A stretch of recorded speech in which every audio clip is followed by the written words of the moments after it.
Hey, Laurie, let's try a quick maths quiz. How do you turn 16 into 8? By having a tournament that has the number. And a whole load of bloodthirsty cotton. Hit it!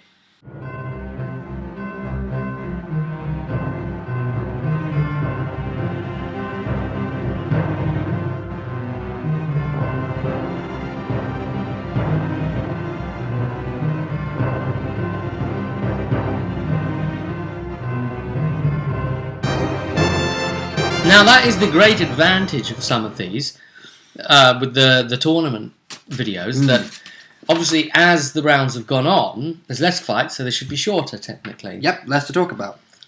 Which is nice, because we can get on with our lives outside of this. This isn't all we do, of course. It's not? No. We're going to kick off with what was the first fight of round 3, and you guys have been waiting for this, so here's the results. Then we're going to forward speculate if the footage doesn't disappear like a... Right, let's go. Kratan. Dragon Lord Pentagast. He looks like a monster out there. Very proficient fighter. Highly skilled. But so are most of the people at this point, you'd think. Yeah, it's another one of them big, heavy knights. Yeah, lots of knights. Which is, what really a tournament of skill would be about, isn't it? Yep. Really, knights. Of martial prowess. He took on Underwood. The community character wasn't community enough to stop someone of Kratan's caliber. He needed Brady backing him up, that was what it is. That's it, you see. And probably back Barnes while we're at it too. We'll have to make them all into characters in Dragon Age, won't we? Black Barnes and Brady. I'm going to try and bring them in. We're going an elf and a human. I'm going to try and bring them in as NPCs. Yeah. But which one would be which? Brady's going to want to be a druid, probably. So maybe I can make could that, be a Dalish keeper or a human mage. I can make that work. I can see him wanting to be a Dalish elf. Dalish keeper, mage. Druid. So Kratan is into the last 8. No surprises there, really. Underwood was good to get this far, to be honest. Yep. We had player character, one of Elfie on the Forum's warriors, Tsigain. Done brilliant up to this point, but he was up against the reigning champion, Lord Forsard Malakot. Really, some of these guys, they aren't necessarily combat spec, even though they might be like a combat class. Some of them are built with some sort of like RP centric qualities in mind, like linguistics and so forth. And because of that, they've done amazing to get this far. Yep. But Lord Forsard has taken it. He gave Tsigain a royal kicking, and the poor guy got... All right, good seeing too. Well, that just sounds wrong, you're saying it like that. Well, considering how Forsard is a dick. Oh dear. It sounds like you're almost going to be getting onto the subject of clopping. Actually, show them the back of your phone. Just show them the back of your phone screen. Okay, this has nothing to do with that situation, what you're going on about, sir, but yes. It's Derpy. Derpy is best pony. Anyway. What, she is? Have you not seen her eyes? She's different. Have they remedied that yet? She made 5 appearances in the season 3 finale, so yes. Right, anyway. I only know about that because he told me about it. Like right now. Whether I wanted to or not. Like right now. About the whole derpy eye controversy and voice. Yeah. It's more so the eyes, and people didn't like the fact that they did that to her eyes. That was mostly the issue. The voice wasn't so much of a problem. Wasn't it? No. Well, Lord Forsard's through, so that's 2 extremely, worryingly strong. Yeah, both challenges. Yeah, that was a funny thing if they end up facing each other in the next round or something like that. Whenever you get 2 really big guns, you say, oh, that's going to win it. And the next one comes along. Oh, we know he's going to win it. It's like, wait a minute, they're facing each other. Who do I bet on? Oh, both of them have to win it, surely. But no, only one can win. Yes. And then we had Karak. The mage is still here. What the fuck's he still doing here? Oh, that's right, because he keeps fucking winning by being stupid. He was doing his heal over time thing. Mm-hmm. Now he came out sporting his heal over time, which And rock had- armor. and stuff, which had decreased by 2 ticks already, but by the time the match had begun. And he was taking on Blitzel. Yeah, we all know what Blitzel did to the Black Bear in the previous round. That's really bad, dude. Now, normally you'd be playing Blitzel. Mm-hmm. Now we had a guest along. Yep. Chris. So, to show him the Dragon Age mechanics, and because it was such a cert, Yeah. we suggested, look, do you know what? You run Blitzel for this battle against Karak, the other player character, Karak. So you're not just sitting That's there great, watching yeah. us play. You can have a taste of Dragon Age by actually doing it. And that's some explain the stunts and, well, some of the combat stunts and the like as well are at It it. wasn't like it was a major fight for you to have to worry No, about. it's not like it's like, oh, we're up against the boss. Exactly. So Blitzel through. Karak tried his jiggery pokery, but only really managed to annoy Blitzel. None of it really worked. He tried flirting with Blitzel, and tried a bon mot at the end of the flirt. Yeah. But I was like, at most, Blitzel was probably just going to be a bit confused, if not pissed off with that attempt. His willpower self-discipline, on my mind as a GM, was to actually test to see if he would become too angry and lose a bit of focus. Yeah, considering Blitzel has 0 willpower. So, as from doing it, I could have done it that he gets too mad. Yeah. And it would have been like, Spider-Man goading his opponents, winding them up. In this case, yeah. He's always, trying those like crafty debuff things, just anything to make it work. Didn't work this time round. He's gone. Karak is gone. Yeah, the funny thing is he went down into 0 health. But again, Blitzel, Completely and utterly blitzed him. he did. He had to pull that blow, and the horn blew at the same time. I mean, that's pretty bad. But Karak shouldn't have been there. I mean, his health pool isn't enough to support damage like that. No. But it's adjudicated itself. Yep. It's In the sorted end. itself out, and Blitzel is through as another seemingly hard to beat coming favourite for the tournament in his own right. Well, let's put it this way. I was half expecting to actually go out against the Black Bear, to be honest, with Blitzel. And that was a surprise. That was, Blitzel was the underdog, and now the fact that he's won that fight, a lot of people are talking about him. And there are a number of people that are actually betting on Blitzel. So, Well, that's good to hear, isn't it? yeah. It'd be funny if Blitzel ends up with getting the whole Grey Warden bullshit. Well, they've said, he's took down the Javinta champion. Yeah. So, And who's that going to piss off? That's the issue here, isn't it? Relevi the Root versus player character Rogue Reza. Oh, Reza. This was the round that really broke it for the Rogues. Where it always was going to be, it's full plate now, and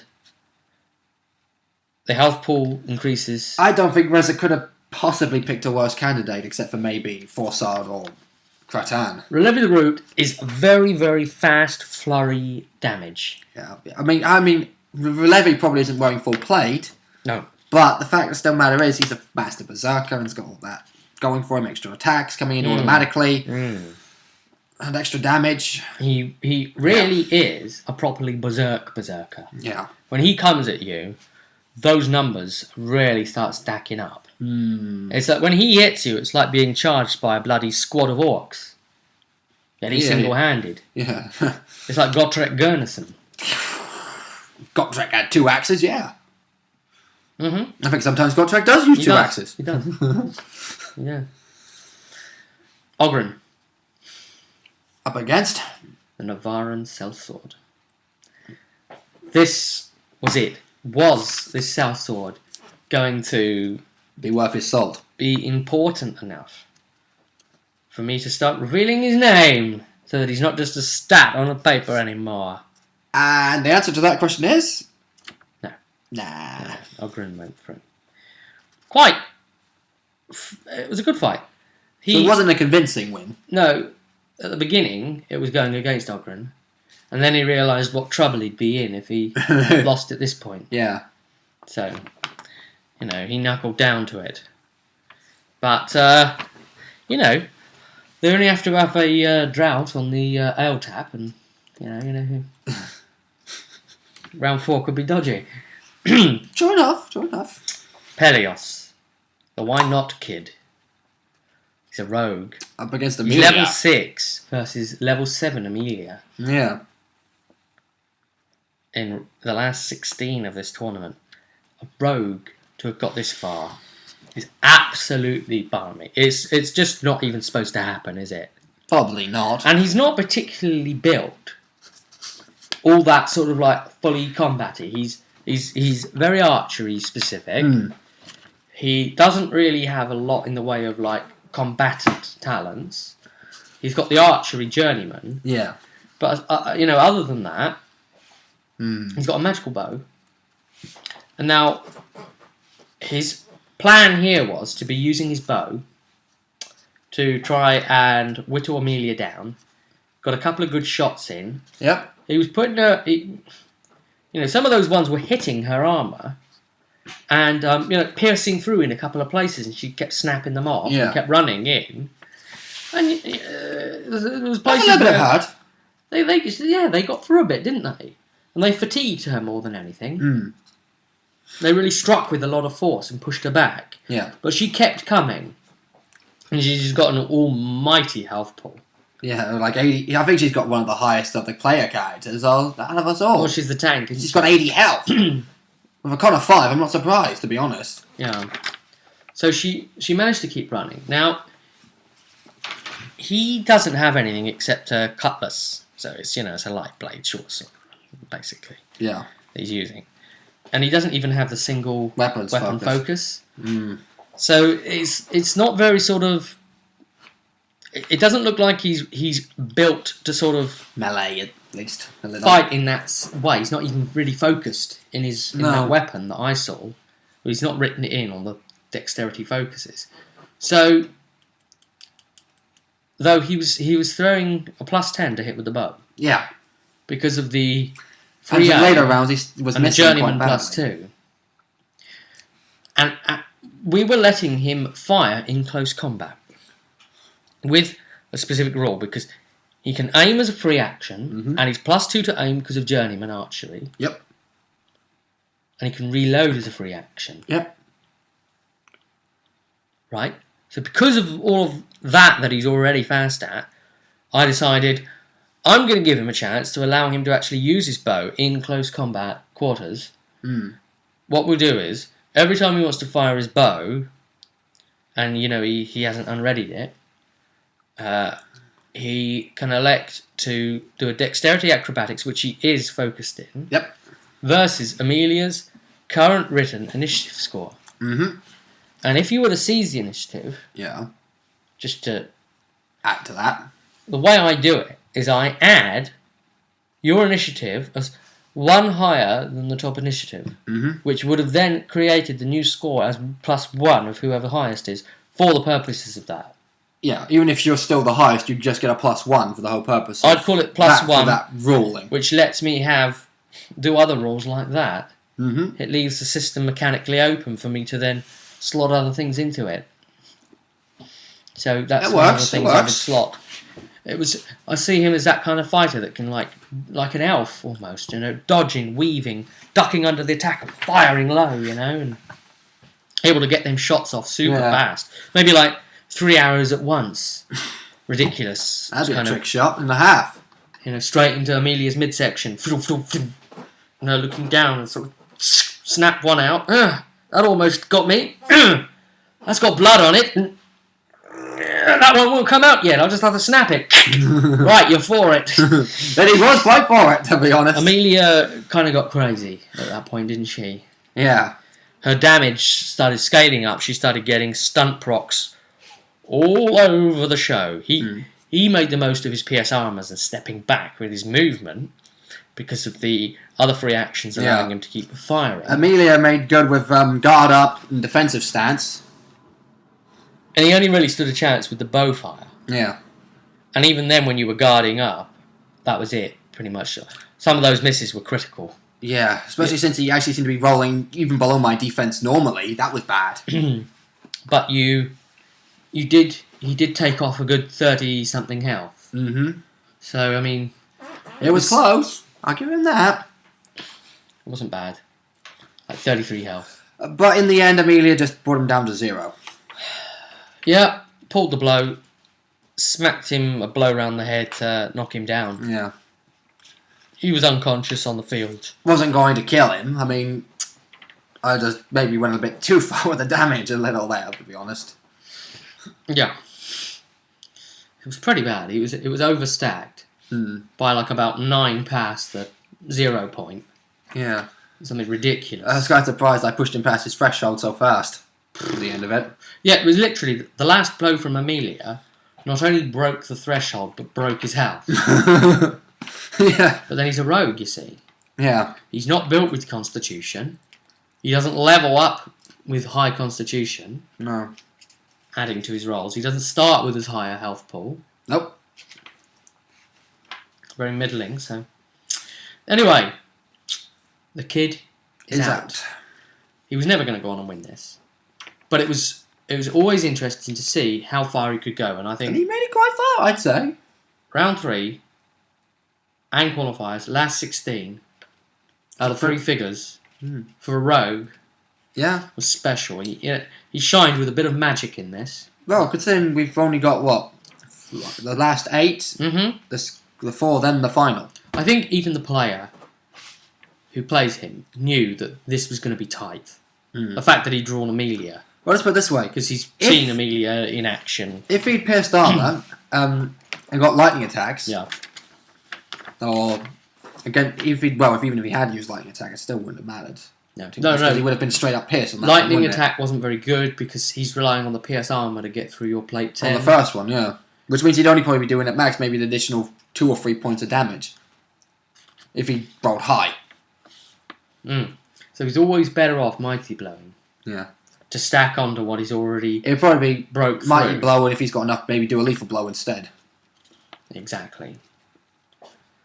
Well, then we had Captain Braden. Mm-hmm. An efficient defensive fighter up against the rogue Ray, another player character control one.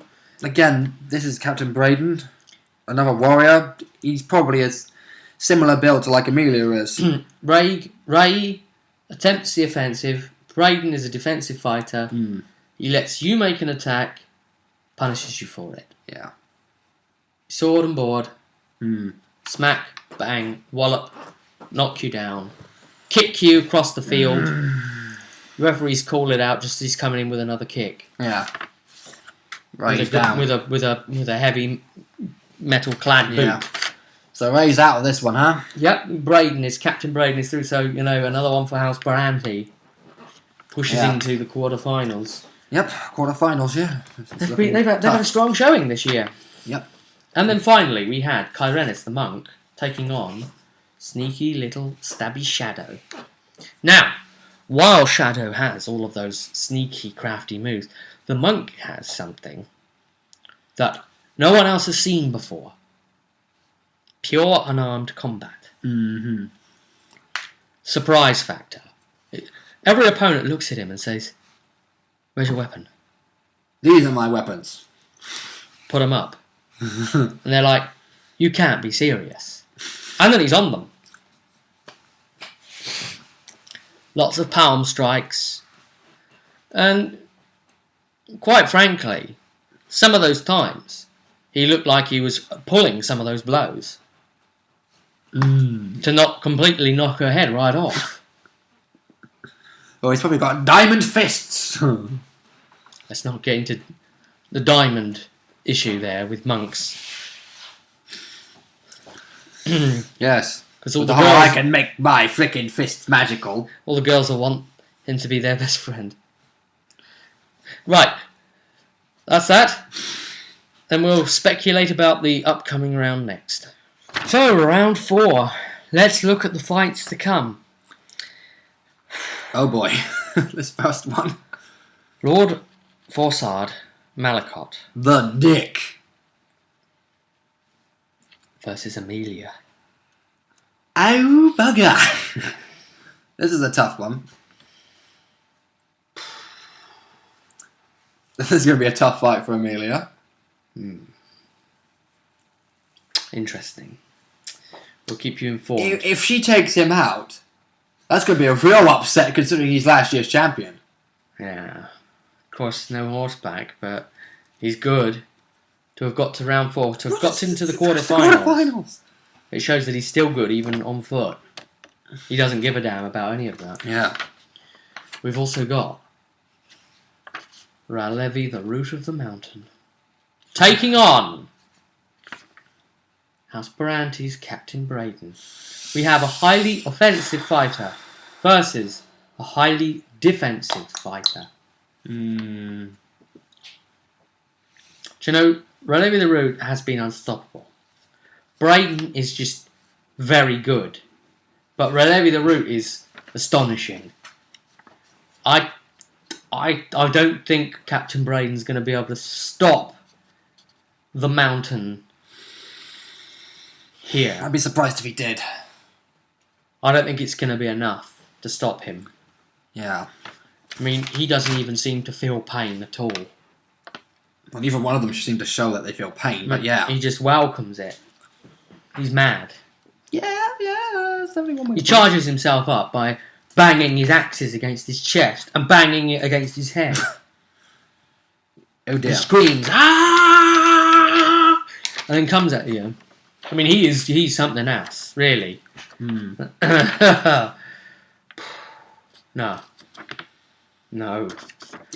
Then we have the monk, Kyrenis.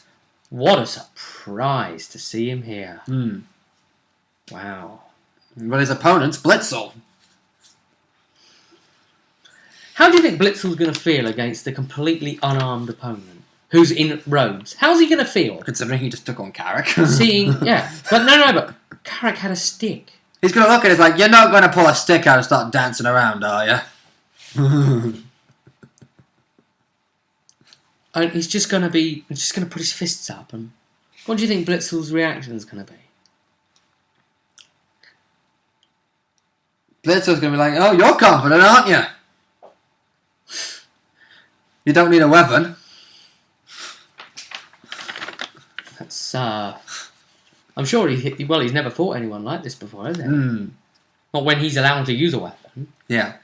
He'd probably be sort of saying, look, is this supposed to be a fist fight? Don't expect me to put my weapon away. Is that what you want me to do? Be a gentleman and put my weapon away? And make this Blitzel ain't a gentleman. Make this a fisticuff? Blitzel ain't no gentleman. Yeah. Well, I can't call it because this is going to be such a weird fight to happen. Let's see what happens. Yeah. But finally, the fact that Blitzel took down the Black Bear, I'm never going to count him out on anything. Yeah, at this point, yeah. The final match of the quarterfinals will be Ogren against Dragon Lord Catan. The Pentagast. Yeah. Ogren's here because he's been told to come. Ratan's here for the pride of his house. Ogren doesn't want to be nagged to death and end up with a saucepan round his head. A saucepan in the shape of a Ratan hammer. doesn't want to disgrace the clan that pretty much owns the country. It'd be funny if they both go through and he pulls Blitzel in the next round. There's two different... That would be hilarious. But the only thing is, while Ogren might have his reasons to keep going, it also comes down to just pure talent. And Ogren is good. Let's not sort of put him down at all. True, but he's more the support. When we played him in Dragon Age Origins, he certainly was able to fall a good bit, wasn't he? Because he was never all that defensive. He was an attack output, warrior, damage. He was a berserker from the off. He'd lose. Two-handed axes. He'd lose a lot of health. He was built more along strength than constitution. In fact, when you got bonuses with him, his strength went up. Went with the friendship. Just like with Alistair, it was constitution because Alistair was built more for tanking. Yep. But Shale was much better at that anyway. So yeah, Ogren was more of a support class with DPS output, where everyone else kept things occupied, as it were. Yeah, but he was certainly able to fall. He was certainly more squishy. Can that ride against a big, powered-up knight? Especially when this is a Dragon Lord. If it was just a Navarran knight, why not? But this is a Pentagast. He's a family status head. Yeah, it'd be funny if they win their respective fights and Blitzel has to take him on in the semi-finals. If that happens, well, dear God. Well, there you go. We forward projected. You've seen these results, and you're going to have to wait for round 4 and then, of course, the semi-final projection. So, we'll leave you considering those matchups. But until such time as that comes, I'll see you in the arena.